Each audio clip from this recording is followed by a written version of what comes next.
I'm gonna fight 'em off. A seven-nation army couldn't hold me. Los miércoles, terminando, que diría el otro ya, el mes de abril, que nos vamos a mayo. Taking it. En abril aquello, ya saben, ¿no? Aguas 1000 o caben en un barril. Bueno, pues en este caso han cabido en un barril, poca agua. Pero muchas cosas de las que hablar, como siempre, con nuestro abogado, con Dani López Viva. Hola Dani, ¿qué tal? ¿Cómo estás? Buenas tardes. Buenas tardes, Vicente. Vamos a seguir con este tema que es digamos, el estrella, ¿no? El tema estrella entre cláusulas sobre hipotecas y gastos y demás, ¿no? No, vamos a hablar de herencia. De herencias también. Hoy cambiamos de dinero. De repertorio, claro. Vamos a hablar de herencias porque esta es una cuestión que antes o después, desgraciadamente, nos va a afectar a todos. O sea, no nos escapamos. Bueno, no te preocupes. Yo sí, tengo una herencia ahí para dejar. Bueno, tremendo. Es cierto que con las herencias los pobres son los que menos problemas tienen. Ahí no hay Sí. duda. Pues como decía, es muy importante planificar bien la herencia porque desgraciadamente esta es una cuestión en la que se aprecia la miseria del ser humano. Yo he visto familias que se han peleado y han dejado de hablarse entre todos los miembros, pues a lo mejor por una casa de pueblo que no cuesta ni 20.000 euros. Y es que, como dice el refranero, quien deja una herencia deja pendencias. Y esta es una cuestión que hay que intentar resolver. Nos decía además un notario hace un par de meses aquí que bueno, él nunca había visto renunciar a tantas, entre otras cosas porque luego no se pueden pagar, claro, porque hay que pagar. Sí, es que una cosa que la gente no sabe es que las deudas también se heredan. Claro, bueno. Lo cierto es que en estos casos la gente suele estar muy perdida, ¿no? ¿Cuáles son los trámites, ¿no? Pues sí, efectivamente hay que tener en cuenta que el fallecimiento de un ser querido pues en muchas ocasiones nos viene de una forma totalmente sorpresiva e inesperada, por lo que antes ni siquiera de que se acabe el duelo y nos hayamos hecho la idea de que esa persona ya no está, pues la familia se encuentra con que tiene que realizar muchos papeleos, ya que durante todo ese tiempo pues los recibos bancarios se siguen cargando en las cuentas, es decir, eso no va a parar por un fallecimiento. Las casas siguen necesitando mantenimiento. El IBI. Efectivamente, claro. Los impuestos, todo se carga. Y lo que es peor, legalmente solamente hay 6 meses de plazo para pagar el impuesto de sucesiones, aunque no se haya aceptado la herencia, ¿de acuerdo? Ya que de lo contrario, pues la Junta se lo va a cobrar igualmente, pero con recargo, ¿no? Intereses y además otra cuestión que es muy importante, ya que aquí en Extremadura podemos beneficiarnos de unas deducciones que en muchos casos llegan al 99% de ese impuesto, pero siempre que seamos nosotros los que presentemos la reclamación. No vale que se pase el plazo y venga la Junta a reclamarte, porque entonces no puede deducirte nada. Vaya.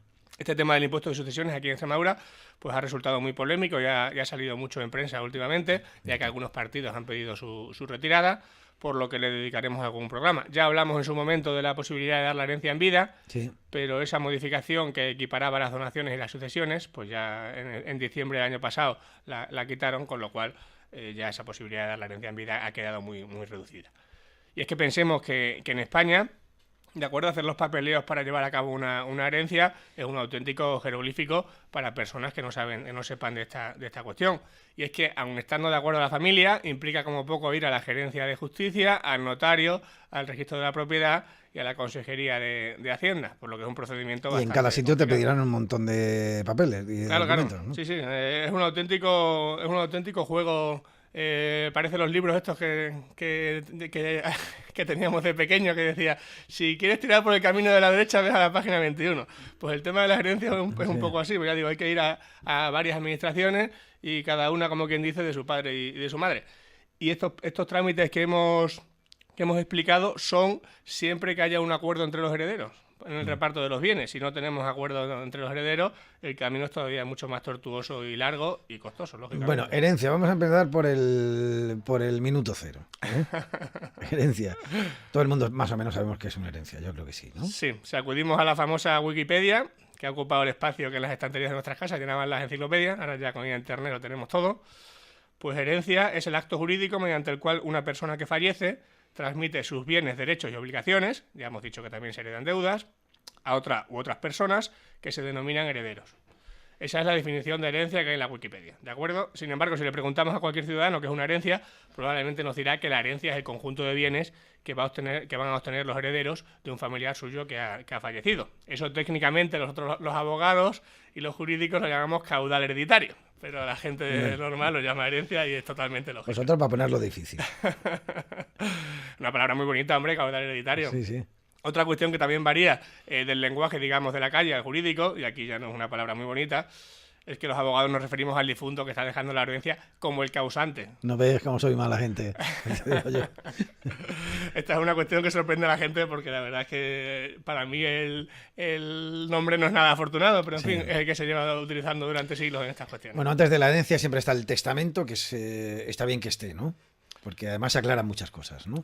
Pues sí, el testamento, para acudir a la definición otra vez de la Wikipedia, es la declaración voluntaria de una persona expresando lo que quiere que se haga con sus bienes después de su fallecimiento. Como ya has dicho, eso todo el mundo lo sabe, ¿de acuerdo? El testamento es una cosa comúnmente conocida, pero como comentaremos en el programa dedicado a los testamentos, pues no basta cualquier forma para que un testamento se considere válido, ya que se requieren ciertos requisitos. Por ejemplo, si nos grabamos un vídeo diciendo a quién le dejamos los bienes, no va a ser válido. Pero a mí ya me resultaba curioso cuando lo estudié en la carrera y me sigue resultando curioso actualmente, cumpliendo ciertos requisitos, sí que puede tener validez lo que se conoce como el testamento hológrafo, por el que cualquier persona, antes de fallecer, escribe a mano en un papel con ciertos datos y ciertos requerimientos y lo firma a quien le deja sus bienes, y eso tiene validez. A mí este testamento siempre me ha parecido muy peliculero, la verdad, pero lo cierto es que está regulado en el Código Civil y existe. Pero en cambio no existe un vídeo. Es decir, que el Código Civil esté muy atrasado, porque ya existen técnicas que alguien, al final, como en vez de escribirlo, puede decir a pantalla. Claro, ¿no? el Código Civil es de 1888. Ya. Se han modificado muchas cosas, Pero en este caso no, por ejemplo. Tú puedes dejar en una servilleta de un bar un testimonio antes de morir. Con pero ciertos requisitos, firmado y demás, sí, podría ser un testamento válido. Este testamento hológrafo que decimos, el de la servilleta, sí. no deja de ser en realidad una anécdota, puesto que el más habitual, por abrumadora mayoría, es el testamento notarial abierto. De hecho, a mí como abogado, estoy deseando encontrarme algún día profesionalmente con un testamento hológrafo porque es una cuestión que todavía no se ha producido, ya digo, es una modalidad muy rara que prácticamente no se usa. El 99,9% son testamentos notariales abiertos, que ya explicaremos en el próximo programa lo que son. Pero no es obligatorio, ¿no? A ver, no es obligatorio hacer testamento, ¿de acuerdo? No hay ninguna ley que nos obligue a hacer testamento, pero nosotros en López Díaz Abogados, y como has dicho también los notarios, en cuanto tienen la más mínima oportunidad, lo recomendáis siempre. Lo recomendamos porque tiene muchísimas ventajas. ¿Por qué? ¿Qué ventajas? A ver, principal y básica es que hacer testamento es la única forma de poder dejar los bienes a quienes nosotros queramos. Como comentaremos en próximos programas, aquí en Extremadura y en otras muchas comunidades de España sin derecho foral, pues no somos libres de dejar nuestros bienes a nuestra voluntad, ya que existe lo que se llama la legítima, por la que por ley, y salvo casos muy graves, que no se dan habitualmente, nuestros herederos legales siempre reciben al menos una parte de la herencia. Es decir, si no hacemos testamento, iremos a una declaración de herederos, que también explicaremos otro día, y por la que nuestros herederos legales van a heredar por partes iguales, ¿de acuerdo? Hay que pensar que muchas veces, es decir, si tenemos 3 hijos, cada uno heredará un tercio de la herencia, y así será el tema. Eso si no hay testamento. Yo me he encontrado casos, que lo voy a poner de ejemplo, en lo que se ve que eso no es deseable. Pensemos, por ejemplo, en un caso en el que el difunto llevaba 20 años sin hablarse con uno de los hijos. Pero está obligado a dejarles parte de Claro, pero no, como no ha hecho testamento, el notario va a declarar a sus hijos herederos por partes iguales, y ese hijo, a lo mejor, con el que no hablaba 20 años y al que probablemente este señor no quería dejarle nada, pues se va a encontrar heredando en la misma proporción que sus hermanos.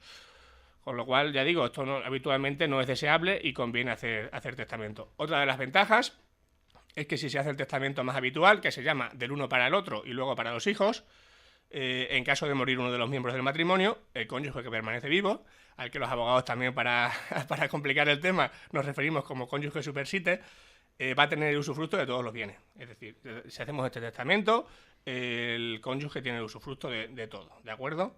Curiosamente, esta cuestión la gente de la calle piensa que siempre existe. Es decir, que si se muere el marido, la mujer siempre va a tener usufructo de todo. Pero no es cierto. Solamente se da en el caso de que hagan testamento. Si no lo hacen, no va a ser así. Explícanos bien el tema del usufructo. Venga, vamos a explicarlo, porque yo sé que es una cosa complicada y que siempre en el despacho tengo que explicarla 2 veces, porque es cierto que mucha gente no lo conoce. El usufructo quiere decir que aunque la propiedad de los bienes del difunto pase a los herederos, ¿de acuerdo? Mediante esta figura, la persona que tiene ese derecho de usufructo, y aunque no sea ya la propietaria de ese bien, pues va a seguir pudiendo disfrutar de esas propiedades durante toda su vida. Es decir, el usufructo es el derecho a usar bienes aunque no sean tuyos. Lo voy a explicar con un ejemplo porque va a ser como mejor se vea. El caso típico es el del marido que fallece teniendo hijos, ¿de acuerdo? Y vive en una casa con su mujer, que es su única propiedad, que tenían al 50% cada uno. La mayoría de nosotros, ¿no? Que tenemos la hipoteca o la casa al 50%. Efectivamente, un bien ganancial, como es en la mayoría de los casos. Pues en este caso, tras el fallecimiento del marido y se ha hecho testamento, la propiedad de la mitad de la casa, que era suya, ¿de acuerdo? El otro 50% sigue siendo de la mujer. Esa propiedad del 50% que era del marido fallecido pasaría a los hijos, ¿de acuerdo? Sin embargo, si han hecho testamento, pese a no ser propietaria de ese otro 50% que ha pasado a los hijos, pues la mujer no tendría por qué moverse de casa, porque seguiría teniendo usufructo de ese 50%. El derecho a seguir usándola como la ha usado siempre. Efectivamente, ¿no? entonces esta señora, esta viuda, no tendría por qué irse de su casa, porque hay casos en los que se llevan mal con los hijos. Entonces, claro, si no tuviera ese usufructo, solamente tendría el derecho a usar el 50% de la casa.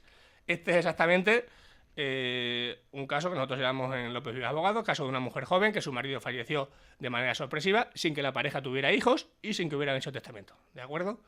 Pues bien, al no hacer el difunto testamento, la viuda solamente tiene derecho al usufructo del 50% de la herencia.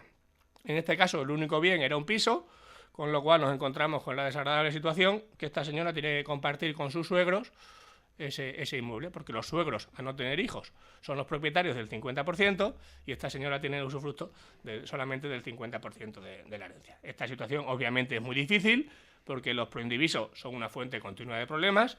Y ya decimos, si esta pareja hubiera hecho testamento, la señora tendría la casa a su disposición, puesto que tendría usufructo del 100% de la herencia. Bueno, de todas formas, son casos muy puntuales. Imagino que lo lógico es que, bueno, que si fallece uno de los cónyuges, están los hijos, bueno, pues el otro sigue disfrutando de la casa y luego ya cuando termine se hereda, ¿no? Es un poco... Reitero, eso solamente se da en el caso de que haya testamento. Sí. Es decir, si no hay testamento, van a ser los hijos los propietarios de pero esa mitad. Lo habitual es que los hijos respeten que tu madre o tu padre siga viviendo en su casa que es suya, ¿no? Efectivamente, eso es lo habitual. Que no quiere decir que siempre pase. No, digo lo habitual. Claro, pero si haces testamento, ese riesgo lo estás quitando del medio.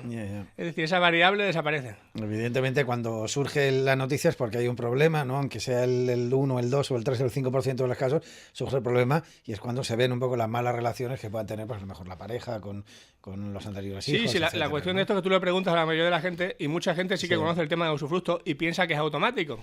Es decir, que si fallece su marido o su mujer, ellos van a tener el usufructo del 100% de la herencia. Y no es así. Solamente en el caso de que hayan hecho testamento, que como ya contaremos el próximo día, un testamento notarial abierto tiene un precio medio de 40 euros por persona. O sea, que es que parece que cada vez que hay que ir a la notaría son todos unos actos carísimos y que la minuta del notario nos van a sangrar, como quien dice, y es todo lo contrario. Hay ciertos hechos que están tasados el coste y ya digo, un testamento cuesta 40 euros. O sea, bueno, imagino que el mayor problema es cuando la pareja, bueno, uno de los miembros de la pareja murió, esa persona se vuelve a casar o hace vida con otra persona y aparece una tercera persona ahí, ya cuando un poco se lía todo, ¿no? Aparte de los hijos, herencias y demás, ¿no? Eso ya son muchas variables para que se las expliquemos a los oyentes. Vamos a ir poquito a poquito. Trajiste un caso aquí, además hace ya un tiempo, de una pareja que no reconocía, o sea, unos hijos que no reconocían a la pareja, que decían que no era su pareja, que era la señora que limpiaba en casa. No, todavía recuerdo aquel. Sí, claro, a ver, estas cuestiones pues son muy, muy complicadas y si estamos hablando de una herencia muy voluminosa, es decir, con mucho caudal. Pues cuanto más dinero, más problemas. Hay veces que salen herederos debajo de las piedras, eso es tal que así. Y efectivamente, tú lo has dicho, cuanto más dinero, más problemas. Eso es así. Daniel López Vidas, de lopezvidasabogados.com, www.lopezvidasabogados.com, ahí tienen pues el audio, los programas y toda la información que necesiten. Amigos, lo pases bien, buen puente. Igualmente.